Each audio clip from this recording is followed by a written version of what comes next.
Morena. Laurie Ross is our speaker for today, and her topic is Peacemakers Unite for a World Beyond War. Laurie describes her talk as a call to the people of New Zealand as a nuclear free peacemaker nation to withdraw from militarisation and warfare. It is a time for humanity to end the barbaric practice of war, to work for peace and justice.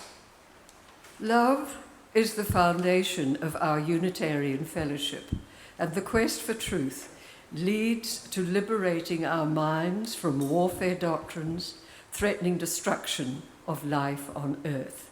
Humanity must end war before war ends humanity. My name is Shirin Caldwell, and I'll be your service leader for today. Tēnā koutou, Unitarians, o tamaki makara. Tēnā koutou ngā manuhiri, kutoko inoa, Shirin Caldwell. No oko tipuna, England. Ke te noho o ki tamaki makara, Auckland. Tēnā koutou, tēnā koutou, tēnā koutou katoa. Welcome, everybody. Welcome to our Auckland Unitarian Church.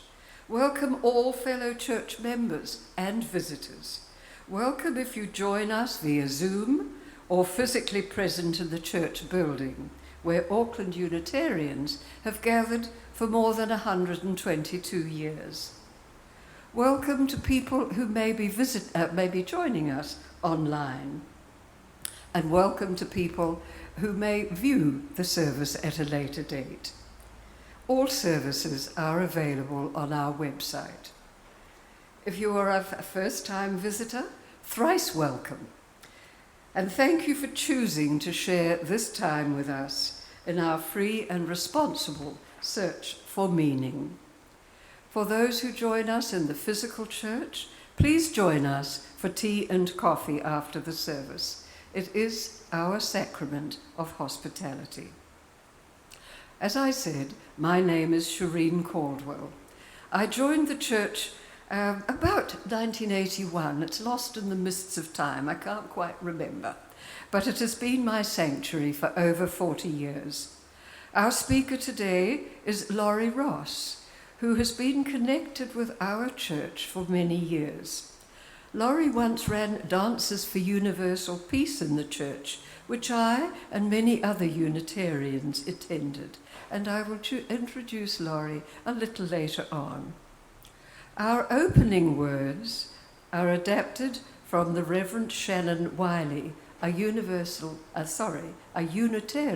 Universalist minister. It is said that churches are here to comfort the afflicted and to afflict the comfortable. I say we are all afflicted and we are all comfortable. May our time together this morning be a comfort and a confrontation. May we here find peace in times of tumult. May we invite tumult into our lives of peace. May we here find calm in times of restlessness. May we here allow restlessness to evolve into action. Let this be the place you consider what you've never considered. Let this be the place you imagine for yourself something new and unthinkable. May this hour bring dreams of new ways of being in the world. Come, let us worship together. Ruby, if you would come forward, please, and light the chalice. These chalice words embody compassion, hope, justice, and oppression. It includes a quote from the Quran, and they were written by a Unitarian Universalist minister, Sama El-Beite, in November last year, 2 months after the war in Gaza and Israel began in October 2023. Suma is a UU Muslim of Iraqi descent. Lighting this chalice may feel difficult today. This symbol of justice, known to be a light of hope for the marginalized, a message of sanctuary for the oppressed, a flame that feels lost or diminished somehow. How do we rekindle this fire of compassion? How do we rekindle this fire of mercy? A famous verse within the Quran tells us that with hardship comes ease. We welcome the ease, O Spirit of justice. We welcome the ease, O Spirit of love. We welcome the ease and rekindle this flame from our tears, our quiet suffering, from our collective prayers for those who cry for freedom. We welcome the ease and rekindle this flame on behalf of those who feel abandoned and betrayed. We welcome the ease and rekindle this flame for all the children who ask, why can we not live in peace as other children do? May lighting this chalice today, no matter how difficult it may feel, help us to rekindle compassion and mercy within the deep crevices of our hearts, so that we can once again bring justice and hope to a world struggling to find its humanity, struggling to find its soul. Would you please join me in reciting the covenant that Paul will now put up on the screen? Love is the doctrine of this church. The quest for truth is its sacrament, and service is its prayer. To dwell in peace, to serve humankind in fellowship, to the end that all souls shall grow in harmony. Thus do we covenant with our and with our God.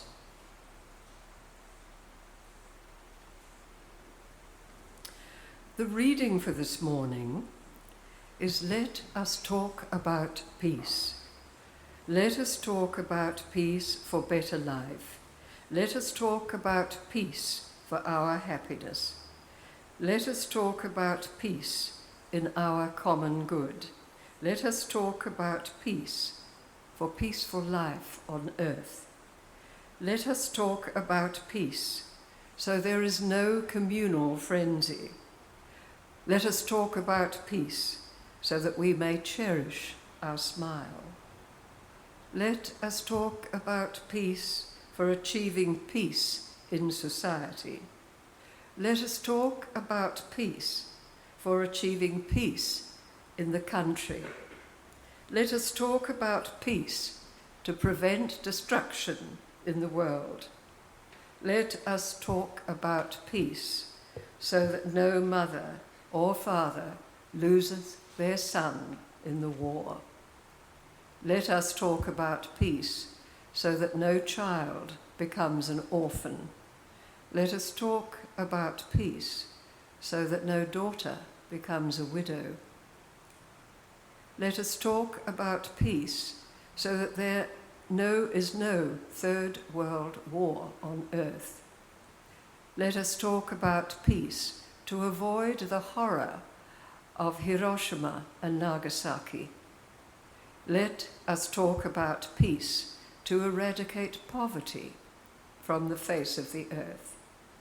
Let us talk about peace to make our Mother Earth a cradle of peace. These words were written by Mamuta Chola, who is a contemporary Indian poet who writes in both English and in Urdu. I'll now introduce our speaker for this morning. Laurie Ross is a leading voice for New Zealand Nuclear Free Peacemakers and has been for over 40 years.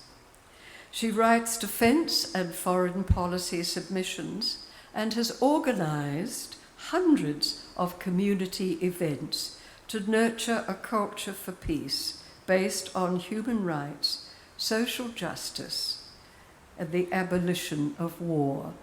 And both Wayne and I went to view an exhibition out in Ditirangi towards the end of last year, which was a wonderful exhibition which covered many years of her work in the peace movement.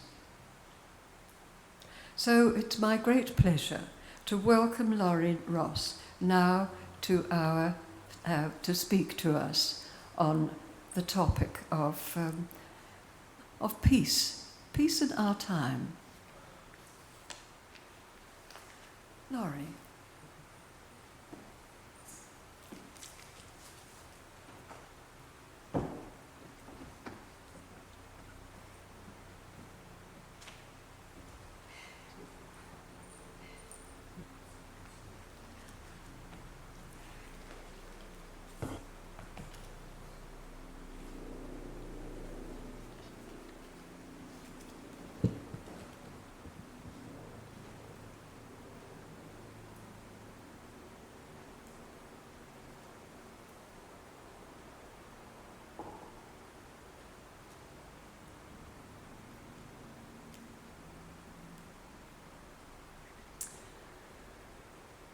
Kia rangi Marie, kia ora.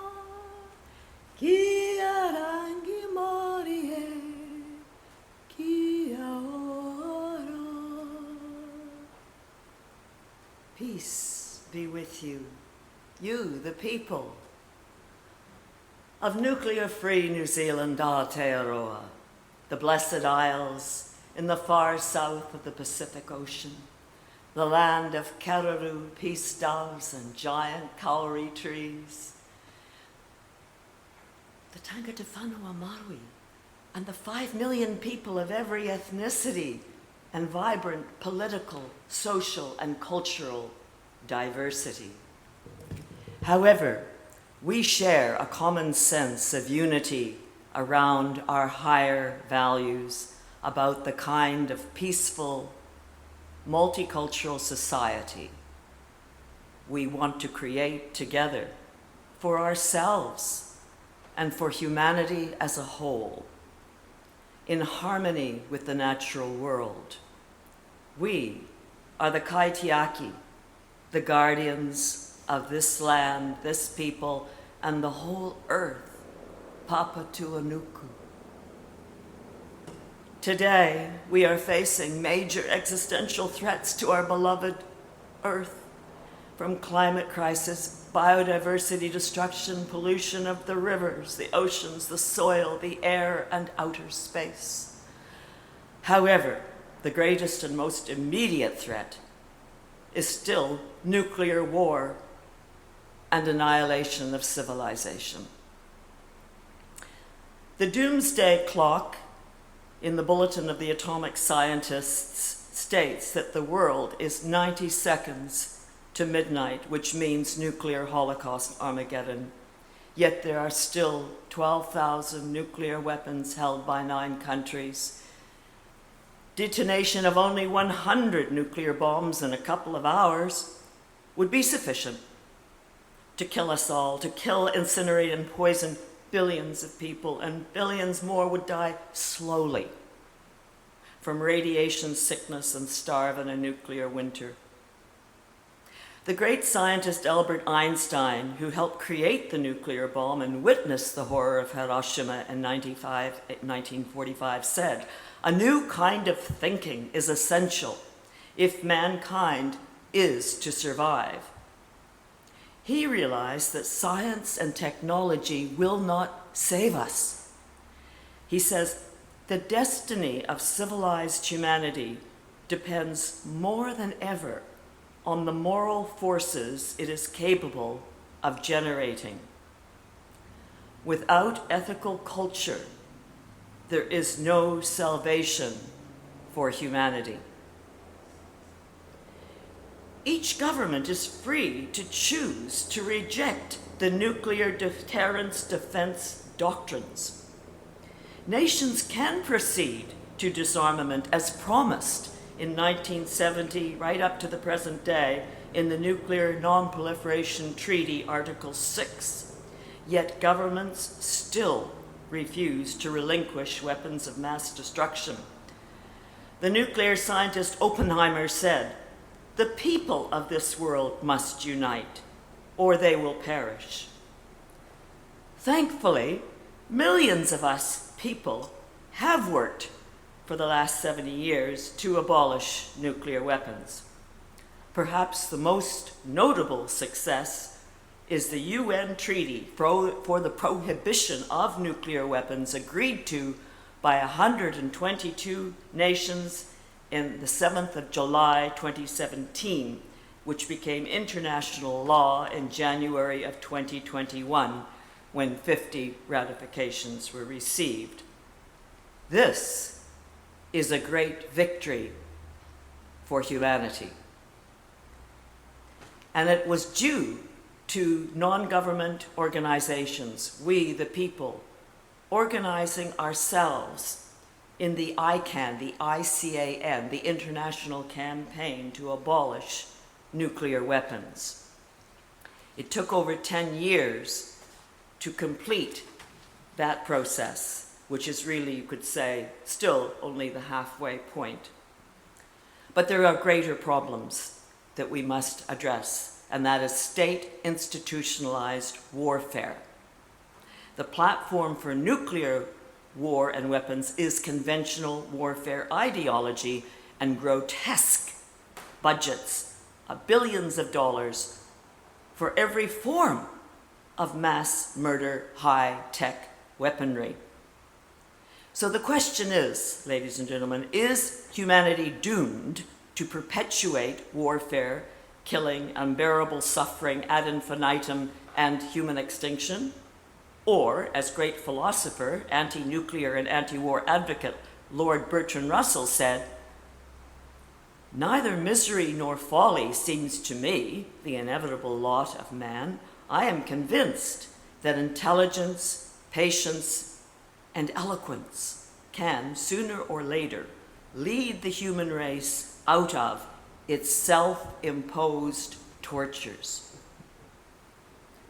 So, the next question: how can we stop military aggressors without resorting to warfare? We are right to condemn Russia's military invasion, war, and destruction of Ukraine. We are right to condemn Hamas' massacre of 1,200 Israelis, and right to condemn Israel's relentless bombing in Gaza, killing over 28,000 Palestinians and starving them. We are right to object to billions of dollars for militarization, nuclear weapons under the guise of defense budgets and the misnomer of security. The major winners are weapon corporations. There are no military solutions to our problems. The greatest threat to humanity is warfare itself. The Russell-Einstein Manifesto, 1955, posed the crucial question: shall we put an end to the human race, or shall mankind renounce war? Even more relevant in 2024. Thus, my proposal to you: in order to stop humanity repeating the horrors of war, we must cease propagating militarist warfare ideology and violent cultural indoctrination. This means, number one, we must lobby our governments to adopt peace policies for national and international human security. Two, this requires commitment by millions of people in many countries to work for a world beyond war. But how do we end a war, you will say?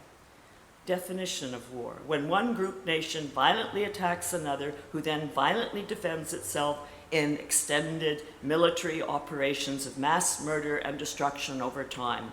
It's a war. However, the rest of the world has a choice. to either take sides and add military fuel and hatred to the fire, or to advocate for peace based on justice. 5 steps. Number 1, cease fire with UN peacekeeper corridors to supply the humanitarian aid for the civilians. 2, mediation to facilitate the dialogue between the protagonists. 3, truth and reconciliation process. Share the pain, the trauma, the grievances, and address the real causes. And I will name a few of them because they're deep and they're, you could say, eternal. But they take different forms at different times, and here they are. Fear, fear, fear. Hate, greed, injustice, occupation, oppression, ignorance, deceit, betrayal, distrust. So we aren't going to vanquish or eliminate those tendencies which will recur again and again. But what we can do is limit and contain them and not allow them to expand into huge military confrontations organized by states, state governments. So this requires peacemaking diplomacy at the highest level by trusted facilitators to negotiate peace treaties based on justice. And I would add to that generosity, compassion, and peace education. So this involves a lot of skilled organization.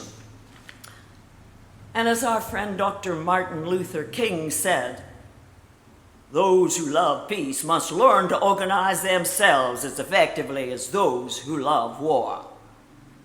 This insight inspires practical action using Unitarian principles like number 6, the goal of world community with peace, liberty, and justice for all.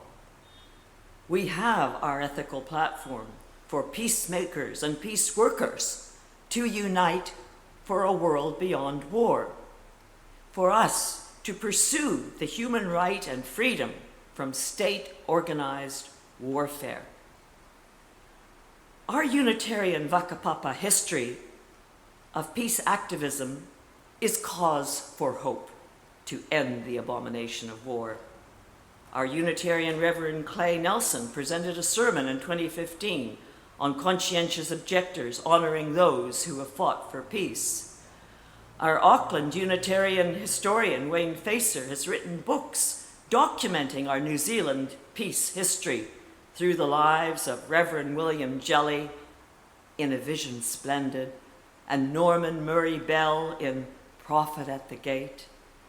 He includes a chapter on Larry Ross, a Unitarian from Canada who immigrated to New Zealand with his family from Montreal to Christchurch 1962 and established the Bertrand Russell Peace Foundation Australasian branch.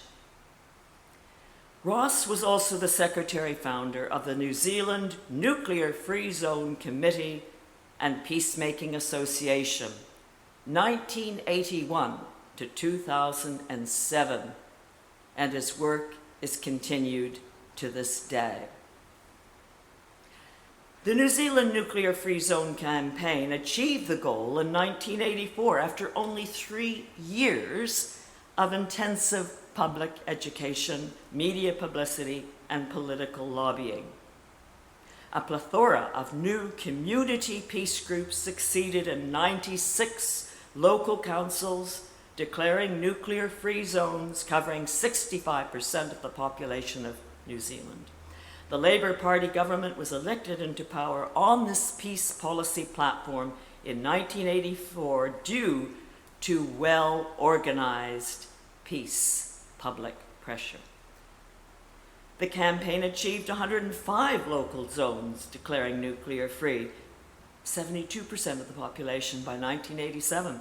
And so the government, re-elected, fulfilled its promise to enshrine the policy as the New Zealand Nuclear Free Zone Disarmament and Arms Control Act of 1987, And we have protected this policy for over 36 years.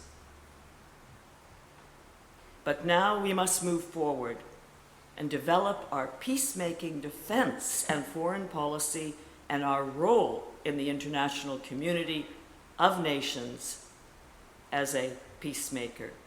So I call upon you, peacemakers, peace workers, unite for a world beyond war. Aotearoa is already a leader in the human race against the arms race. On this platform, we the people can convince political parties to withdraw from warfare strategies and alliances, and the peacemaking policies are the true foundation for national and international security.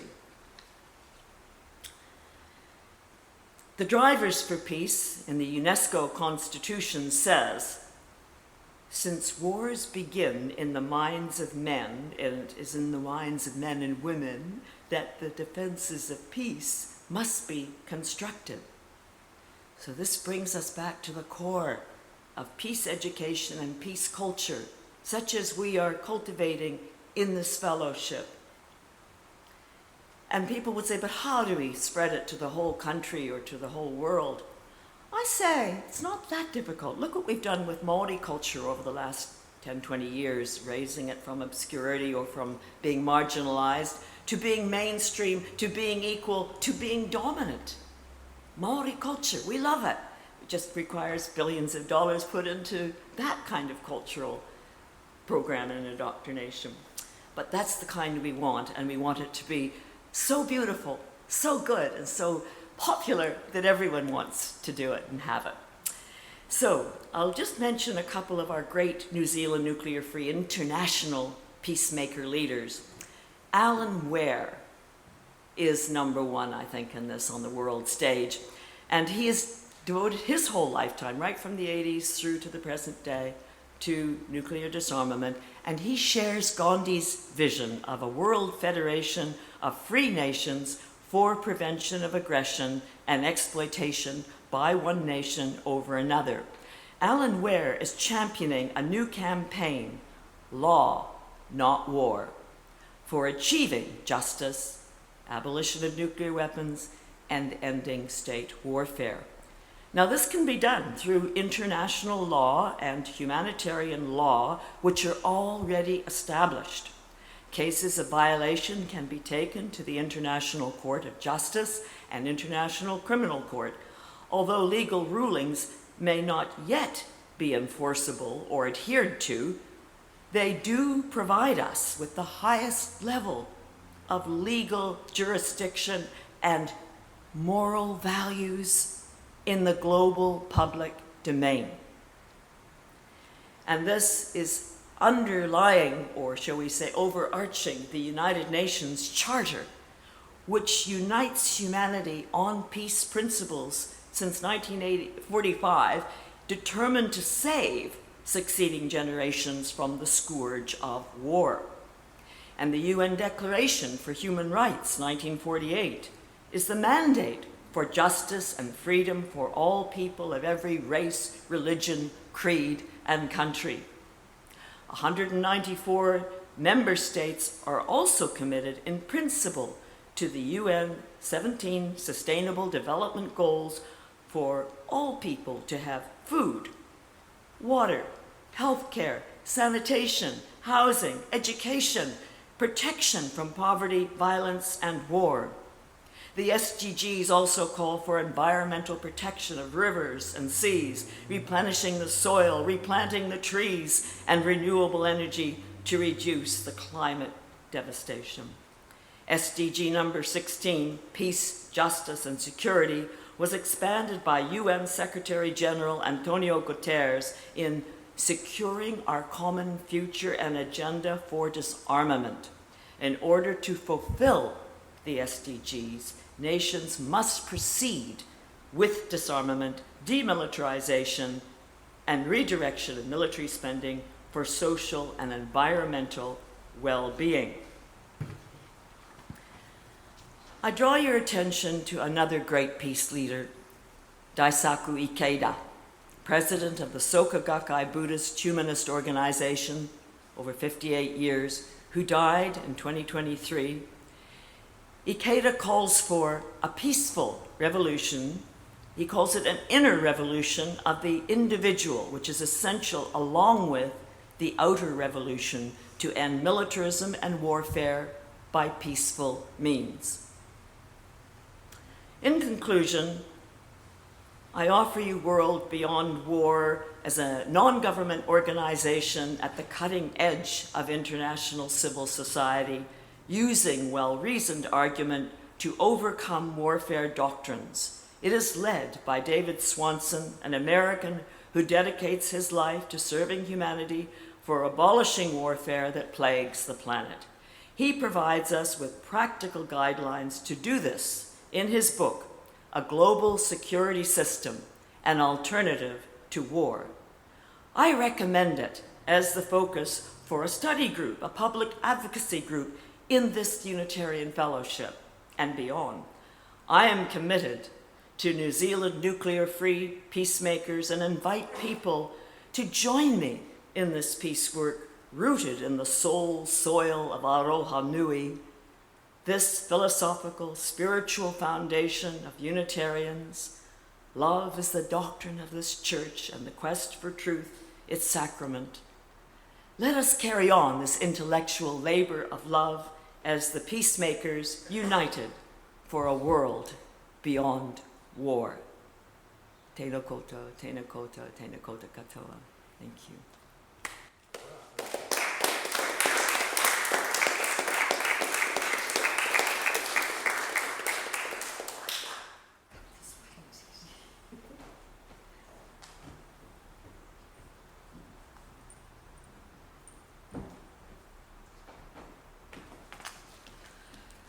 Laurie, thank you for your deeply, deeply moving and deeply researched address this morning.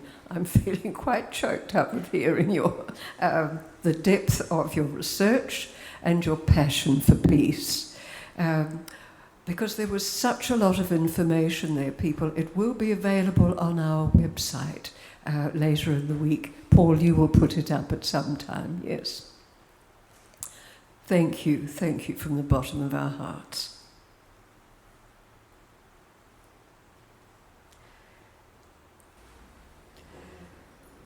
I now ask Ruby to come and extinguish the chalice for me.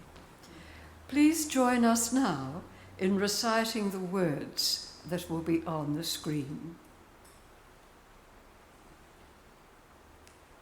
We extinguish this flame, but not the light of truth, the warmth of unity, or the fire of commitment. These we carry in our hearts until we are together again. Namaste.